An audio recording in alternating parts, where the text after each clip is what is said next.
So in this video, we're going to talk about the first law of thermodynamics. Okay, so if you recall from the last video, which was the introduction to thermodynamics and the concept of energy, out here we'll start with the system and the surroundings and try to understand when the system actually can transfer energy to the surroundings, and that energy can be transferred in two ways. One is the heat and the other is the work. Okay, so before we proceed, we need to understand that all of this energy transfer is governed by what we call the first law of thermodynamics.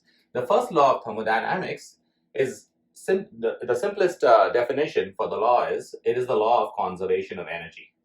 So it just says that energy, I'm going to just write it in 3 words.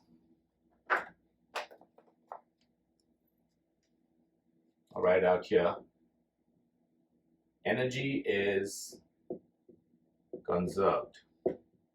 And what this means is that as the system undergoes certain changes, energy is going to be transferred from the system to the surroundings. And what's going to happen is, if you take a look at the entire energy of the system and the surroundings, that energy is a constant. So energy is conserved. And it may change from one form to another, but it is conserved. Okay? And so if we recall from the last video, the energy of the system is represented as the internal energy.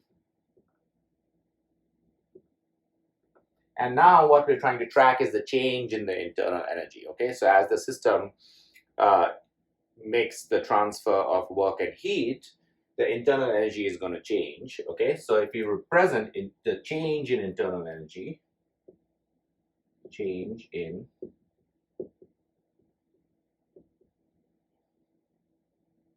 as delta E, that's the change in internal energy, that should be equal to the amount of heat and work transferred.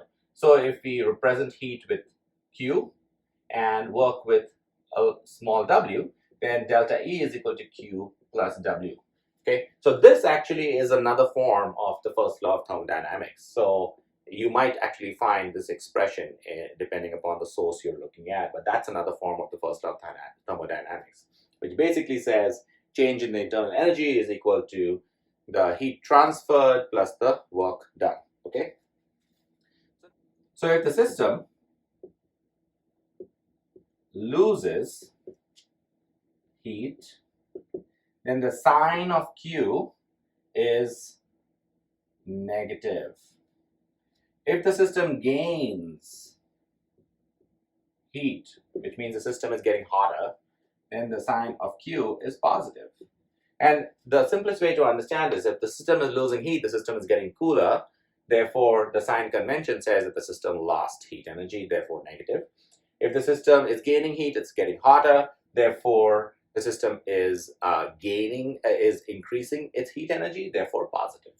The same logic can extend to work. If the system, now when we talk about work, we don't say loses or gains. We say if the system does work or if work is done on the system. Okay, so if the system does work, it has to spend energy to do the work. So that is synonymous with loses. Okay, so if the system does work, then W is equal to negative.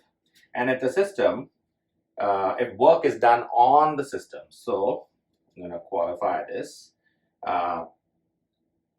work is done on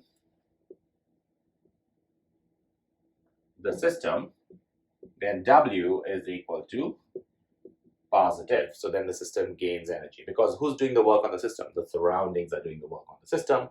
So the system has to gain energy as a result. And then finally, a combination of, whether it's negative or positive in terms of heat or work, a combination of all this could end up with a sign convention for delta E, where delta E could be positive, which means the system gained energy, or it could be negative, which means it lost internal energy. Okay, so lost, gained. It's really important to know these sign conventions, because when you do problems related to this, you will actually see a lot of the energy. You have to take a lot of those words and looking at what it says about those words, loses, gains, does, on. You have to kind of make that into a mathematical equation and then solve. Okay, hope that made sense.